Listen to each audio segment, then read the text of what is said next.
Welcome to the video. आज 11 दिसंबर है। आज के हम अपने ट्रेड सेटअप के बारे में बात करेंगे। ट्रेड सेटअप को शेयर करने का, इस पे वीडियो बनाने का सिर्फ एक ही मोटिव होता है कि आप इसकी लर्निंग है उसको समझ पाओ। ठीक है, प्रॉफिट कम हो ज्यादा हो कुछ भी हो उसकी तरफ ध्यान ना दो, ज्यादा कोशिश करो कि इसके पीछे की लर्निंग क्या है, लॉजिक क्या है, उसको हम समझ पाए। तो यूजुअली हम जो प्योर क्लीन प्राइस एक्शन के ऊपर करते हैं, बहुत सारे तरीके होते हैं मार्केट में ट्रेड करने के। ठीक है, मे बी मैं सुबह उठता हूँ, 9 बजे मैं कुछ खरीदता हूँ, उसमें मुझे लॉस होता है। 12 बजे मैं कुछ खरीदता हूँ तो उसमें मुझे प्रॉफिट होता है। ये भी एक स्ट्रैटेजी हो सकता है और बहुत सारे लोग यूज करते होंगे मे बी दिस स्ट्रैटेजी। लेकिन हम इसको कह सकते हैं कि ये ऐसी स्ट्रैटेजी है जिसमें कोई भी ज्यादा कुछ नॉलेज की जरूरत नहीं है, ज्यादा कोई पैरामीटर्स लगाने की जरूरत नहीं है। ये बस एक स्ट्रैटेजी है, मन को शांति देने वाली स्ट्रैटेजी। कुछ भी हो सकती है। अब वो सबसे, जैसे अभी जो मैंने आपको कहा, that can be a very low level strategy. अब उसमें आप थोड़ा सा कुछ और इन्फॉर्मेशन ऐड करो, फिर आगे ऐसे जाते जाओ और भी अलग अलग पॉइंट्स ऐड करके उसको और टेक्निकल बनाते जाओ, तो फिर आपकी स्ट्रैटेजी फिर हाईली टेक्निकल स्ट्रैटेजी बन जाती है। तो चलते हैं, अपना जो अभी सेटअप है जिस पे ट्रेड चल रहा है हम इसको थोड़ा सा डिस्कस करेंगे और आप इसके साइकोलॉजी को समझो, इसके स्ट्रक्चर को समझो, प्राइस के मोमेंटम, बिहेवियर, इन सबको समझना इज वेरी इंपॉर्टेंट अगर मार्केट में हमको परमानेंटली ट्रेड करना है। तो मार्केट का एक मंत्र है, call tips and these type of things, इन सब चीजों से बिल्कुल दूर रहे। ठीक है, रिसर्च एनालिसिस को देखें। आपको जो अच्छे क्रिएटर्स लगते हैं, जिनकी बातें अच्छी लगती है, आपको समझ में आती है, तो डेफिनेटली रिसर्च और एनालिसिस को देखना जरूरी है। But tips and all in सब, उस मार्केट में माइंडसेट, जैसे ही आप मार्केट में एंटर करते हो, either you are making any money, you are making any trades और नॉट, आपका एक माइंडसेट क्लियर होना चाहिए कि मार्केट में आप कुछ भी करोगे उससे आपको अगर 1 रुपए का भी प्रॉफिट होता है या 1 रुपए का भी लॉस होता है, तो इन दोनों सिनेरियोज में आपका माइंडसेट ऐसा होना चाहिए कि लॉस अगर मुझे हुआ तो मुझे एक लॉजिकल रीजन पता होना चाहिए कि मुझे लॉस क्यों हुआ है 1 रुपए का, और अगर मुझे 1 रुपए का प्रॉफिट हुआ है तो logically you should have that understanding कि मुझे क्यों प्रॉफिट हुआ है, व्हाट वाज द रीजन, क्या लॉजिक था कि क्यों वर्क किया।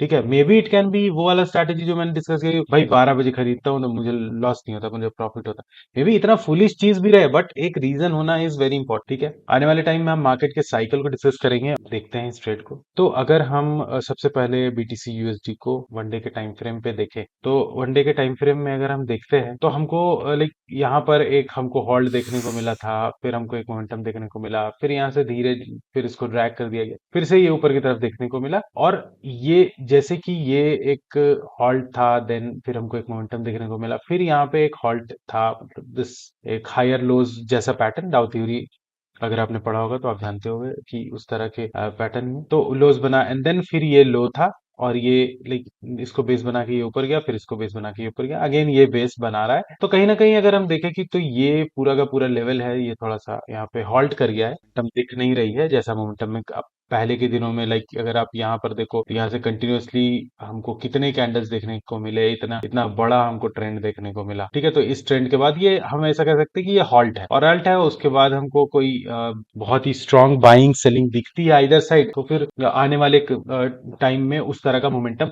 हो सकता है। अगर अगर अच्छी सेलिंग दिखती है तो सेलिंग की तरफ मोमेंटम हो सकता है, बाइंग दिखती है तो बाइंग की तरफ मोमेंटम हो सकता है। फिर हमने बड़े टाइम फ्रेम पे इसको इतना देख लिया कि इट्स इन हॉल्ट कंडीशन, ये ऐसा नहीं है कि ट्रेंडिंग कंडीशन में, हॉल्ट में। फिर हम उससे थोड़े छोटे टाइम फ्रेम पे आ जाते हैं। जब हम छोटे छोटे टाइम फ्रेम पे आते हैं, अगर 1 आवर के आप टाइम फ्रेम में आओगे, तो आपको एक चीज देखने को मिलेगी कि लाइक इस प्राइस में यहाँ पर ऐसे कंसोलिडेट करता है, एंड देन इस प्राइस को ये ब्रीच करता है, और उसके बाद फिर एक अच्छा खासा डाउनसाइड मोमेंटम देता है, और फिर इसी जगह से इस लेवल को ये बार बार इस लेवल से रिजेक्ट होता है मल्टीपल टाइम्स, एक बार, दो दफा, फिर 3 दफा, फिर ये लेवल को यहाँ से बार बार रिजेक्ट होता है, फिर फाइनली इस लेवल पे आता है। ठीक है, इस लेवल पे आता है और इस लेवल पे आके अच्छा बॉटम बनाता है। यहाँ पे देखो आप, अच्छे बॉटम्स मतलब इस लेवल पे, ये अगर पूरा का पूरा हम इस लेवल को स्टडी करेंगे तो इस लेवल पे हमको अच्छी रिजेक्शन देखने को मिली। यहाँ पर इतना सेलिंग होने के बाद कंजिक्यूटिवली बाइंग हुई, देन अगेन पुल बैक लिया और इस लेवल को ब्रीच नहीं करने दिया, फिर हमको स्ट्रॉन्ग कैंडल दिखी, एंड देन यहाँ पे फिर हॉल्ट करने के बाद फिर हमको फाइनली एक अच्छा ग्रीन कैंडल दिखता है 1 आवर के टाइम फ्रेम में।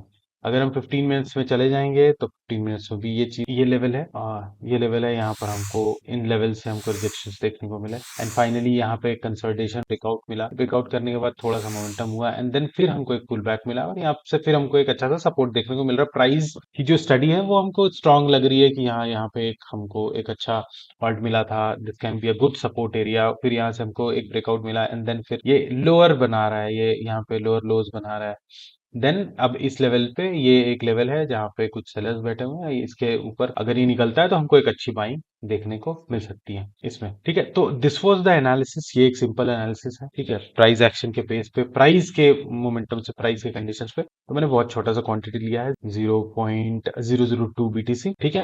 ये ट्रेड होगा मोस्ट प्रोबेबली अराउंड 15-16,000 की कैपिटल से, 10x का ही लेवरेज लिया है। अब हमारे पास लेवरेज के ऑप्शंस रहते हैं 200x 400x, बस इसका मतलब ये नहीं है कि हम उतना लेवरेज ले लें, क्योंकि अब लेवरेज जब हम लेते हैं तो हमको वन साइड ही दिखता है, हमको लगता है कि हमको प्रॉफिट होगा तो इतना ज्यादा होगा, बट लॉसेस भी होंगे तो ज्यादा ही होंगे, और आप अपने स्टॉप लॉस तक भी नहीं पहुंच पाओगे, उससे पहले आप कट हो जाओगे। तो अगर अभी फिलहाल का जो हम देखें पीएनएल, तो हमारा 0.71 USD ये प्रॉफिट चल रहा है, और 3.67 का हमारा यहाँ पे परसेंटेज आरओआई चल रहा है। आरओआई हमारा 3.61, ये हमको 4% के ऊपर भी देखने को मिला था। तो 4% का आरओआई, अब हम समझते हैं कि एक ट्रेड में क्या ये कम होता है, चाहे वो 1,000 रुपए है, चाहे वो 1 लाख रुपए है, या 1 करोड़ है, या 100 करोड़ है, 1,000 करोड़ है, कुछ भी है, बट हमको ये समझने की जरूरत है कि 4% का अगर आरओआई हमको कहीं पे मिल रहा है, ठीक है, 4% का आरओआई हमको मिल रहा है कहीं पे, तो क्या वो अच्छा है हमारे लिए?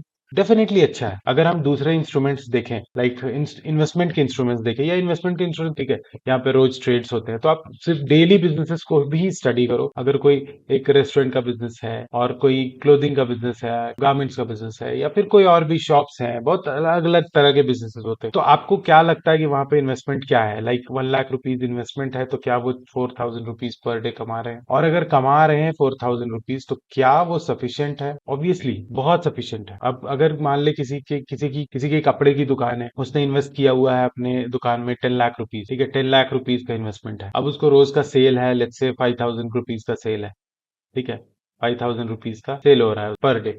अब उस 5,000 में उसको प्रॉफिट है, लेट्स से 200 रुपए, 300 रुपए, ऐसे प्रॉफिट है। या फिर लेट्स से उसको 500 रुपए का प्रॉफिट है उस 5,000 के सेल में, तो कितना परसेंट होता है उसका? अब इसमें हमारा रेंटल आ जाता है, फिर उसके कुछ स्टाफ्स है, इस तरह की चीजें हैं, तो फिर कट कुटा के may be it can be 4%। अब सोचो 4% में कितना हासिल करना पड़ रहा है हमको, दुकान में बैठना पड़ रहा है, दुकान पे टाइम देना पड़ रहा है, कस्टमर के साथ इंटरेक्ट करना पड़ रहा है, उनके साथ बात करो, निगोशिएशन करो, फिर अगेन आउट ऑफ स्टॉक्स को आपको इन करना है, तो फिर आपको स्टॉक्स लाना है, लाने जाना है, मतलब बहुत सारा प्रोसेस, एक फिजिकल प्रोसेस है, आपको टाइम टेकिंग प्रोसेस है। अगर वो कर रहे हो तो उसके अलावा आप कुछ नहीं कर पाओगे, it will be very difficult for you कि आप कहीं और स्विच हो पाओ। बट यहाँ पर क्या है, आपने एक ट्रेड लिया, आप ट्रेड लेते हो, कुछ टाइम होता है, 20 मिनट होता है, 1 घंटे होते हैं, मैक्स टू मैक्स आधा घंटे, 1 घंटे होते हैं, और आपको प्रॉफिट मिल रहा होता है 4%, 4% का, ठीक है, with the investment of just 15,000 rupees का आपने इन्वेस्टमेंट किया है, 4% का आपको वहां पे रिटर्न मिल रहा है। तो इज दैट बैड? बिल्कुल नहीं, ये बिल्कुल, ये बहुत ही कमाल का है, बहुत अट्रैक्टिव रिटर्न्स है, ठीक है, और इससे ज्यादा रिटर्न्स हमको इसके ऊपर फोकस भी नहीं करना चाहिए। अगर हम यहाँ पे लेट्स से 2% का भी हम स्टेबल रिटर्न अगर रोज हम कर पाते हैं, अगर हमने अपनी कैपेबिलिटीज को, हमने अपनी अंडरस्टैंडिंग को, हमने अपनी रिस्क मैनेजमेंट को, कैपिटल मैनेजमेंट को पूरा कॉन्क्रीट कर लिया, 2% का रिटर्न हम जनरेट कर पा रहे हैं। हमको ट्रेडिंग डेज 30 डेज होते हैं, क्रिप्टो इज नॉट 20 डेज वाला थिंग, 20 डेज वाला चीज, 30 के 30 दिन मार्केट खुला रहता है, मे बी 10 दिन आपने हासिल किया, 10 दिन आपने प्लस प्लस माइनस, कुछ लॉसेस भी होंगे डेफिनेटली, आपने माइनस किया। आप 20 डेज बहुत अच्छे रहे, अगर आपकी एक्यूरेसी लेट्स से 66% है, 66% है, दैट कैन बी अचीव। अगर आप बहुत अच्छे हो, आप टाइम देते हो, प्राइस एक्शन सीखते हो, सारी चीजें, मार्केट के सारे पोजिशंस और सारे स्किल्स को अक्वायर करते हो प्रॉपरली, तो 66% अचीव करना is not a big deal, आप कर पाओगे, डेफिनेटली कर पाओगे। तब जाके 66% का आप लाइक विन रेशियो अचीव करते हो, तो आपने 10 दिन लॉसेस किए, प्लस माइनस जो भी किया आपको, चलो वो बराबर हो गया। अब 20 डेज आपने 2% का गेन किया एवरी डे, तो कितना होता है ये? 2 into 20 मतलब 40% का गेन किया आपने।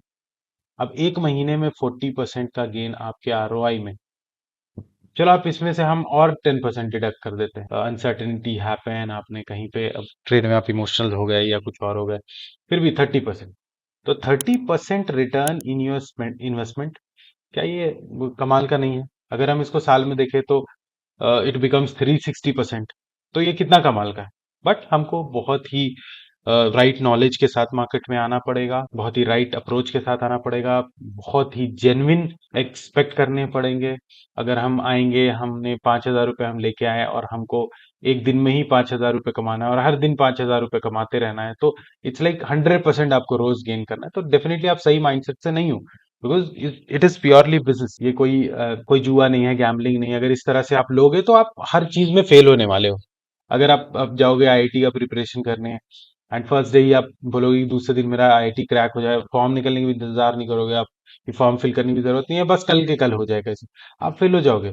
हर जगह आप फेल हो जाओगे। कोई बिजनेस है, कहीं पे आपने 10 लाख रुपीज इन्वेस्ट किया, आप दूसरे दिन से आप 1 लाख कमाना शुरू कर देना चाहते हो एक ही दिन में, कि कल 1 लाख हो जाए, फिर दूसरे दिन 2 लाख, फिर आगे उसको मैं मल्टीप्लाई करते चला आप फेल होने वाले हो। गलत माइंडसेट से आप कहीं भी फेल होने वाले, गैम्बलिंग माइंडसेट से। ठीक है, तो उस चीज से दूर रहना है आपको। You have to have very realistic approach. अभी देखो हम देख रहे हैं, देखते देखते इट एक्सीडेड 4%, में भी हमको यहाँ 5% का भी रिटर्न मिले। ठीक है, तो 4-5% रिटर्न आप छोड़ दो, आप 2% रिटर्न भी समझो, 2% का इक्वेशन मैंने समझा है। तो उस अप्रोच से भी आप कितने अमेजिंग रिटर्न्स निकाल पाओगे इन द मंथ। ठीक है, तो this was the analysis and this was the correct mindset. और इस ट्रेड को मैं अभी होल्ड करने वाला हूँ काफी समय तक। I have a target till this area. ठीक है, तो होल्ड करने वाला हूँ and I will update it in my Telegram channel अगर आप फॉलो करते हो तो see all the updates are given there. हम अपडेट्स करते हैं चार्ट्स को जहाँ भी हमको अपॉर्चुनिटी दिख रही है। So stay tuned for the next video. और अगर आप चाहते हो हम और भी ऐसे वीडियोस बनाएं तो please do comment your suggestions on the comment box. Thank you.